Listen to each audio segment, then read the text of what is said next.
সুপ্রিয় শিক্ষার্থী, সবাই কেমন আছো? আজকের কৃষি ক্লাসে সবাইকে স্বাগত। শিক্ষার্থীরা, আমি কাজী সাবিনা নাজনীন, সহকারী শিক্ষক, সৃষ্টি সেন্ট্রাল স্কুল রাজশাহী। এসো আজকে আমরা আমাদের ক্লাস শুরু করি। গত সপ্তাহে আমরা কি করেছিলাম? গত সপ্তাহে কিন্তু আমরা করেছিলাম সকল মোট 18 7 আর 8 নম্বর প্রশ্ন। আজকে আমরা করব সকল মোট 19 1 আর 2 নম্বর প্রশ্নের উত্তর।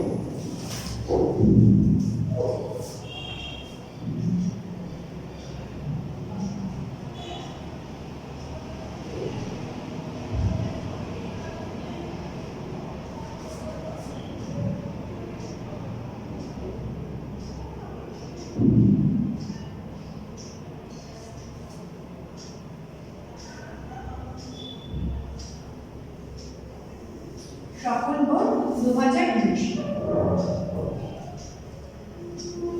এক নম্বর প্রশ্নের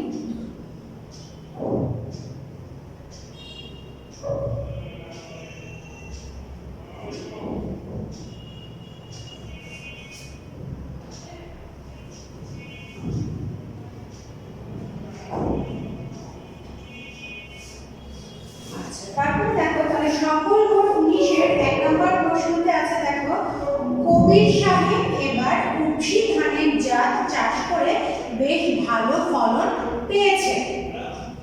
এর কিছু ধান 2 দিন রোদে শুকিয়ে বীজ হিসেবে বস্তায় নিজে সংরক্ষণ করে।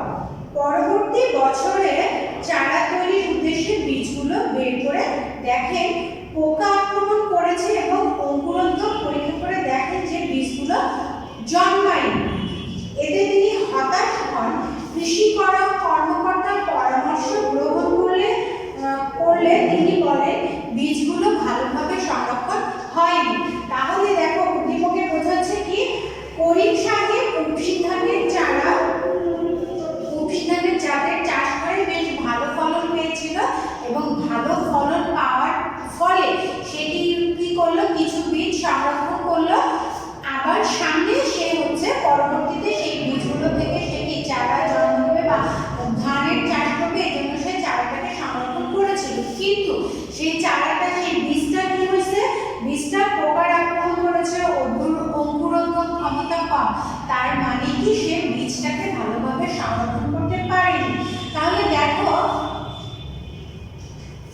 এখানে প্রথম প্রশ্নটা হচ্ছে আলু চাষের ক্ষেত্রে কোন মাটি উপযোগী? 1 নম্বর প্রশ্নের উত্তর। তাহলে এখানে ক নম্বরে আছে, দেখো আলু চাষের জন্য কোন মাটি উপযোগী।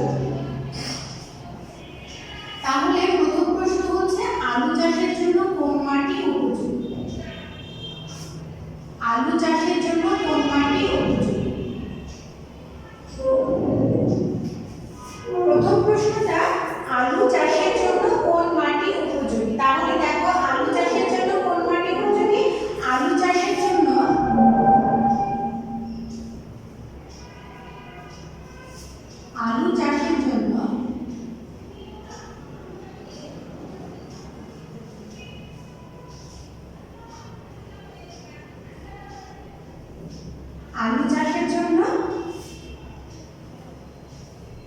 দোআঁশ ও বেলে দোআঁশ মাটি উপযোগী।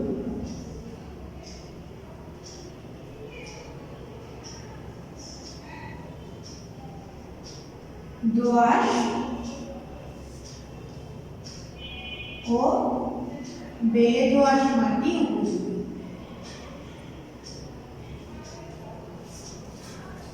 দোআঁশ ও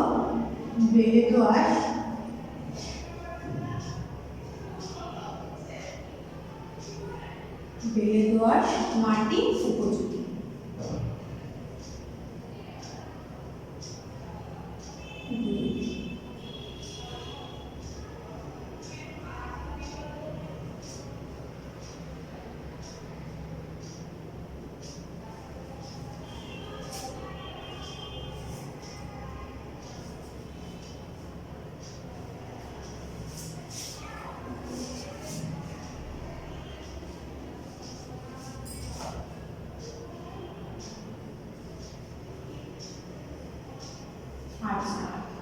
তারপরে দেখো আমাদের খ নাম্বার প্রশ্ন। আমাদের খ নাম্বার প্রশ্ন হচ্ছে কোন ধরনের ভূমিক্ষয়ের ফলে জমিতে কৃষি যন্ত্রপাতি ব্যবহার অসুবিধা হয় ব্যাখ্যা করো। কোন ধরনের ভূমিক্ষয়ের ফলে জমিতে কৃষি যন্ত্রপাতি ব্যবহার অসুবিধা হয় ব্যাখ্যা করো। তাহলে আমাদের 2 নম্বর প্রশ্ন কি উত্তর হচ্ছে ঋণ ভূমিক্ষয়ের ফলে জমিতে কৃষি যন্ত্রপাতি ব্যবহার অসুবিধাজনক। তাহলে কোন ভূমিক্ষয়ের কারণে কৃষি যন্ত্রপাতি জমিতে ব্যবহার করা অসুবিধাজনক? ঋণ ভূমিক্ষয়ের কারণে। ঋণ ভূমিক্ষয়ের জন্য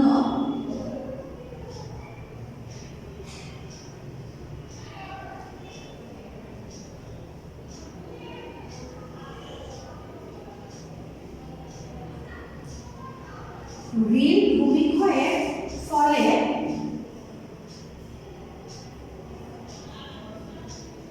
জমিতে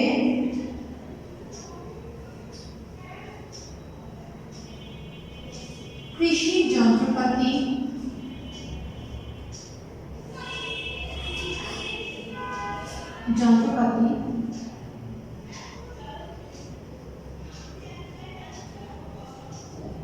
ব্যবহার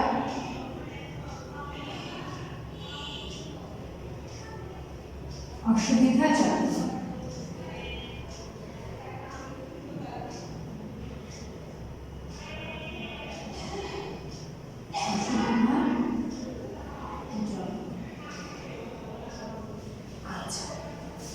কারণ কি?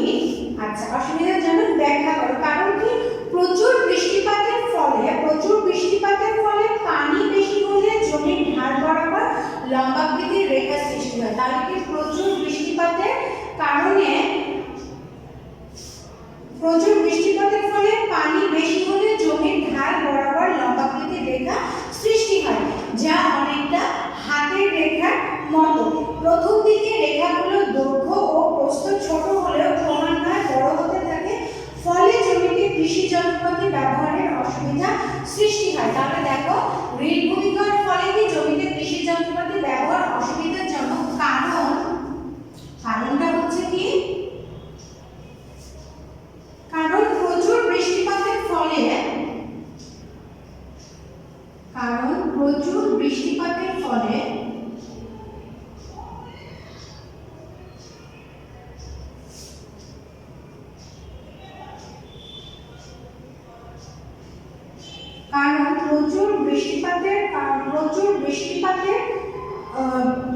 ফলে পানি বেশি হলে জমির ঢাল বরাবর লম্বাকৃতির রেখা সৃষ্টি হয়। কারণ প্রচুর বৃষ্টিপাতের ফলে পানি বেশি হলে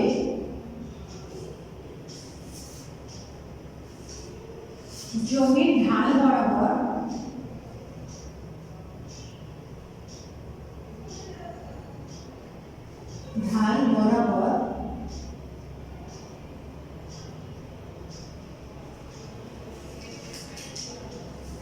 লম্বাকৃতির রেখা সৃষ্টি হয়।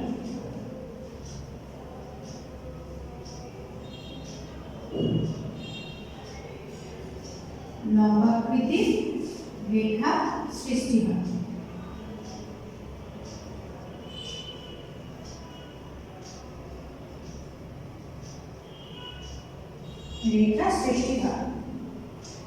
যা অনেকটা হাতের রেখার মতো।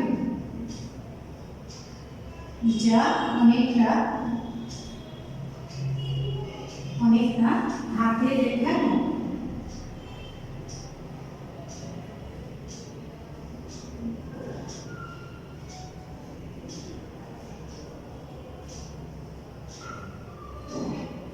যা অনেকটা হাতের রেখার মতো। প্রথম দিকে রেখাগুলোর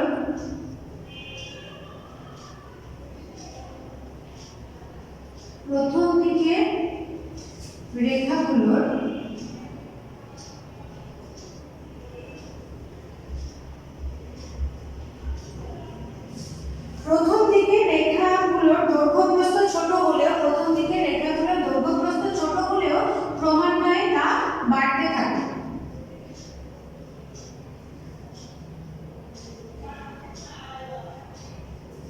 ছোট হলেও ক্রমান্বয়ে তা বাড়তে থাকে।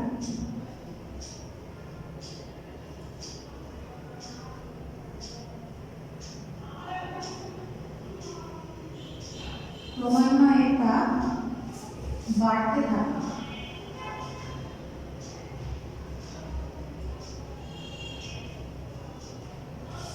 ক্রমান্বয়ে তা বাড়তে থাকে, ফলে জমিতে কৃষি যন্ত্রপাতি ব্যবহারে অসুবিধা হয়।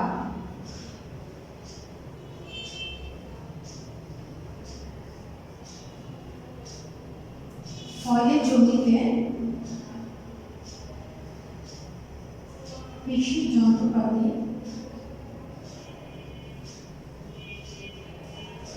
ব্যবহারে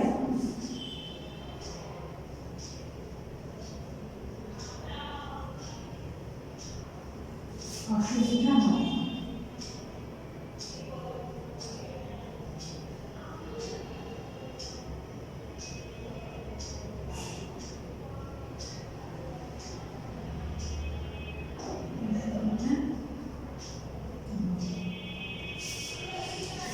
আচ্ছা, তারপরে দেখো আমাদের গ নম্বর প্রশ্ন হচ্ছে কবির সাহেবের বীজগুলো সঠিকভাবে জন্মানোর জন্য কিরূপ ভূমিকা রাখা উচিত ছিল ব্যাখ্যা করো।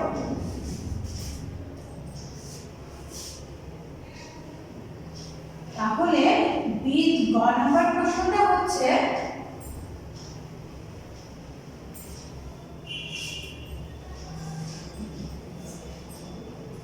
তাহলে আমাদের গ নম্বর প্রশ্নটা হচ্ছে কবির সাহেবের বীজগুলো সঠিকভাবে জন্মানোর জন্য কিরূপ ভূমিকা রাখা উচিত ছিল ব্যাখ্যা করো। তাহলে দেখো গয়ের উত্তর গ নম্বর, দেখো গয়ের অ্যান্সার হচ্ছে উদ্দীপকে কবির সাহেবের বীজগুলো সঠিকভাবে জন্মানোর জন্য সঠিক পদ্ধতির বীজ সংরক্ষণ কে উচিত ছিল।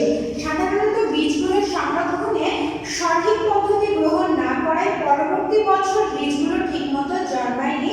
সঠিক বীজ জন্মানোর জন্য কবির সাহেবের যেসব পদ্ধতি গ্রহণ করা উচিত ছিল সেগুলো হলো, তার মানে এখানে হচ্ছে তোমাকে দিতে হবে, এখানে উত্তর দিতে হবে কোনটা, বীজ সংরক্ষণ পদ্ধতি। বীজ সংরক্ষণের যে পদ্ধতি আছে উত্তরটা কি, বীজ সংরক্ষণ পদ্ধতিটা বর্ণনা করতে হবে। এটা আমাদের বইয়ে দেয়া আছে।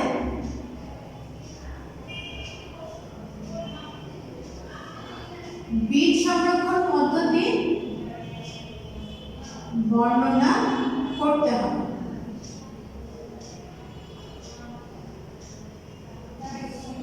আচ্ছা, তাহলে দেখো এখানে আমরা দেখি, দেখো যেসব পদ্ধতি গ্রহণ করা উচিত ছিল সেগুলো হলো বীজ শুকানো ও চটে বস্তায় সংরক্ষণ। তাহলে আমাদের এখানে প্রথম পয়েন্টটা কি, বীজ শুকানো ও চটে বস্তায় সংরক্ষণ।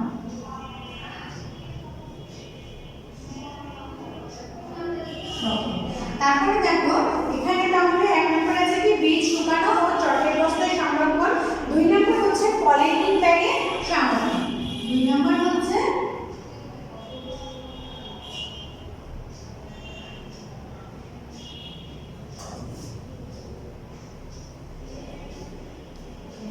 পলিথিন ব্যাগে সংরক্ষণ।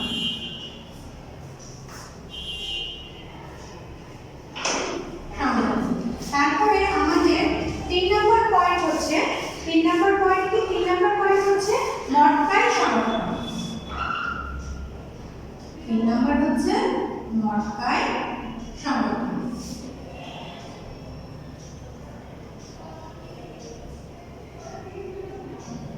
আর আমাদের 4 নম্বর প্রশ্নের উত্তর, 4 নম্বর হচ্ছে ডোলে সংরক্ষণ।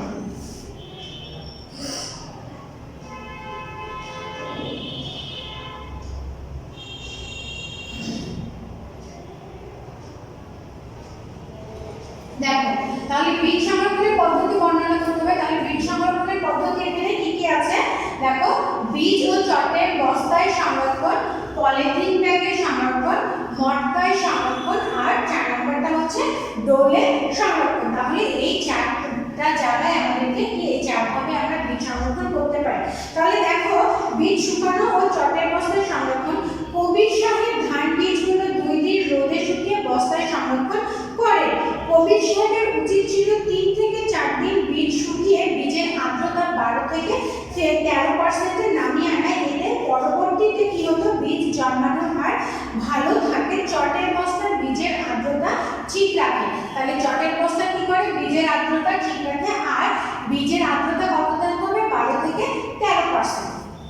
তারপরে দেখো 2 নম্বর হচ্ছে পলিথিন ব্যাগে সংরক্ষণ। যেহেতু কবির সাহেবের বীজের পরিমাণ খুব বেশি ছিল না, সেহেতু তিনি পলিথিন ব্যাগের মাধ্যমে বীজ সংরক্ষণ করতে পারতেন। RPRS কর্তৃক উদ্ভাবিত পলিথিন ব্যাগে একদিকে বীজকে পচনের হাত থেকে রক্ষা করে, তেমনি বীজের অঙ্কুরোদ্গমের হারও ঠিক রাখে। তারপরে দেখো আমাদের 3 নম্বর হচ্ছে মটকায় সংরক্ষণ। মটকা হলো মাটির নির্মিত একটি গোলাকার পাত্র। মটকা কি মাটির নির্মিত একটি গোলাকার পাত্র। মটকার বাইরে মাটি বা আলকাতরার প্রলেপ দেওয়া হয়। মটকার বাইরে কি করা হয়, মাটি বা আলকাতরার প্রলেপ দেওয়া হয়। কবির সাহেব মটকায় বীজ সংরক্ষণ করলে তার বীজ পরবর্তী বছর ব্যবহার উপযোগী হয়। তাহলে কি কবির সাহেব তার বীজ মটকায় সংরক্ষণ করলে কি হয়, বীজ পরবর্তী বছর ব্যবহারের উপযোগী হয়। তারপরে দেখো আমাদের 4 নম্বর প্রশ্নের উত্তর হচ্ছে ডোলের সংরক্ষণ। আচ্ছা, ডোলের আকার ধানের গোলা থেকে ছোট।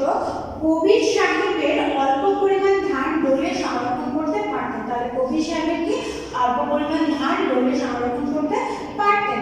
ডোলে সংরক্ষণ করা বীজ অনেকদিন ভালো থাকে।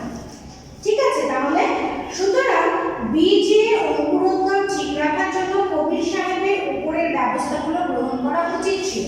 তাহলে আমাদের 1 নম্বর প্রশ্ন হচ্ছে বীজ সংরক্ষণ পদ্ধতি ব্যবহার করতে হবে। আর বীজ সংরক্ষণ পদ্ধতি এখানে কয়টা দেয়া আছে, 4টা দেয়া আছে। তারপরে দেখো আমাদের ঘ নম্বর প্রশ্ন। আমাদের ঘ নম্বর প্রশ্ন হচ্ছে কৃষি কর্মকর্তার পরামর্শ কি সঠিক ছিল কিনা তোমার উত্তরের পক্ষে যুক্তি দাও। তাহলে কৃষি কর্মকর্তা সংরক্ষণের যে পদ্ধতি বা যে পদ্ধতিটা বলেছিল সেটা সঠিক ছিল কিনা সেটা তোমার পক্ষে, উত্তরের পক্ষে তুমি যুক্তি দিও, মানে তোমার মতামতটা এটা তোমাকে লিখতে হবে। ঠিক আছে, তাহলে দেখো কৃষি কর্মকর্তার পরামর্শটি ছিল সঠিকভাবে বীজ সংরক্ষণের বিষয়ে। তিনি বলেছেন কবির সাহেবের বীজগুলো ভালোভাবে সংরক্ষণ হয়নি, এজন্য বীজগুলোতে পোকা আক্রমণ করেছে এবং বীজগুলো জন্মায়নি। সুতরাং আমি একে কৃষি কর্মকর্তার বীজ সংরক্ষণের পরামর্শটি সঠিক ছিল, এর সপক্ষে যুক্তি দেওয়া হলো। তাহলে তোমার বীজ সংরক্ষণ পদ্ধতিটা সঠিকভাবে করার জন্য কৃষি কর্মকর্তা বলেছে, এটার পিছনে তোমার যে যুক্তি আছে সেই যুক্তিটা তোমাকে কি উপস্থাপন করতে হবে। তাহলে দেখো সঠিকভাবে বীজ সংরক্ষণ করার প্রয়োজনীয়তা আছে। বীজ ভীষণ অনুভূতি প্রবল। একটি অসতর্কতার জন্য বিপুল পরিমাণে বীজ নষ্ট হয়, আর নষ্ট বীজ দিয়ে ফসল উৎপাদন সম্ভব নয়। ফসলের উৎপাদন মান, পরিমাণ ইত্যাদি সবই বীজের উপর নির্ভরশীল। ভালো ফসল উৎপাদনের অন্যতম পূর্বশর্ত হলো সুস্থ সবল নীরব বীজ। আগামী মৌসুমের উৎপাদন মাত্রা কাঙ্ক্ষিত পেতে হলে ভালোভাবে বীজ সংরক্ষণ করা অতীব জরুরি। ইঁদুর, পাখি, ছত্রাক, আর্দ্রতা ইত্যাদির কারণে প্রায় 10 ভাগ ফসল নষ্ট হয়। আবার বীজের সাথে ধুলাবালি, নুড়ি পাথর বীজের গুণাগুণ নষ্ট করে। এসব অবস্থা থেকে বীজ সংরক্ষণ করা জরুরি। বীজ সংরক্ষণের প্রাথমিক উদ্দেশ্য হলো বীজের গুণগত মান রক্ষা করা এবং যেসব বিষয় বীজকে ক্ষতি করতে পারে সেগুলো সম্পর্কে সতর্ক রাখা ও প্রতিরোধের ব্যবস্থা নেওয়া। সুতরাং উদ্দীপকের কৃষি কর্মকর্তার পরামর্শ সঠিক ছিল। তাহলে দেখো তোমাদের এই 2019 সকল বোর্ড 2019-এর যে 1 নম্বর প্রশ্নটা সৃজনশীল যে 1 নম্বর প্রশ্ন আছে সেটাতে তাহলে তোমাদের নিশ্চয়ই আর কারোর কোনো সমস্যা নেই। আচ্ছা ঠিক আছে, তাহলে তোমাদের হোমওয়ার্ক থাকলো, দেখো এখানে আর 2 নম্বরটাতে 2 নম্বর উদ্দীপকে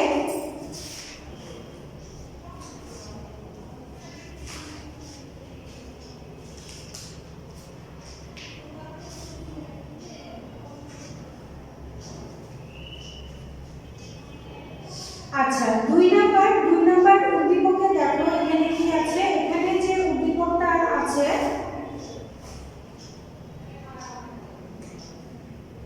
আচ্ছা, মৃত্তিকা তার বাবার সাথে বাসে ভ্রমণ করার সময় দেখলো একটি নদীর কিছু অংশ বাঁশ গাছের ডালপালা দিয়ে ঘেরা ও কচুরিপানা দ্বারা আবৃত। এছাড়া সেখানে লাল রঙের কি পতাকা দেখে সে তার বাবাকে এটি সম্পর্কে প্রশ্ন করলো। আর দৃশ্যপর্ব 2 নম্বর হচ্ছে নয়ন মে মাসে আত্রাই নদীর পাশ দিয়ে যাওয়ার সময় দেখলো আইন শৃঙ্খলা রক্ষাকারীরা নৌকায় টহল দিচ্ছে এবং নৌকার পোস্টার লাগানো আছে মৎস্যায়ন মেনে চলুন, মাছের উৎপাদন বৃদ্ধি করুন।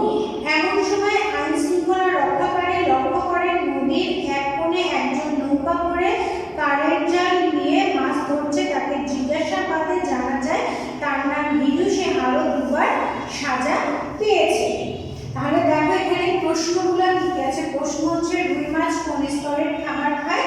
রুই মাছ মধ্য স্তরের খাবার খায়। আর খানাপার হচ্ছে পুকুরের তলদেশে বেশি কাদা থাকা উচিত নয়, কেন ব্যাখ্যা করো। আর দৃশ্যপর্ব 2 এর পরিস্থিতিতে হিরুর বিষয়ে কোন ধরনের পদক্ষেপ গ্রহণ করা উচিত ব্যাখ্যা করো। আর ঘ নম্বর প্রশ্ন হচ্ছে মাছের উৎপাদন বৃদ্ধিতে দৃশ্যপর্ব 1 এর ভূমিকা বিশ্লেষণ করো। তাহলে দেখো আমরা 2 নম্বর যে সৃজনশীলটা পড়লাম তার প্রশ্নগুলো পড়লাম। তাহলে তোমাদের কাজ হচ্ছে কি তোমরা হোমওয়ার্কে 2 নম্বর সৃজনশীল 2 নম্বরটা কি করবা, প্রশ্ন উত্তরগুলো মুখস্থ করে হোমওয়ার্ক করবা। তাহলে তোমাদের হোমওয়ার্ক হচ্ছে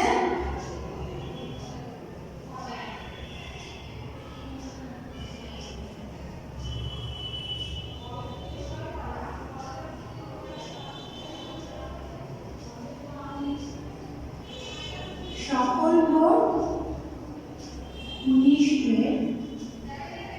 সৃজনশীল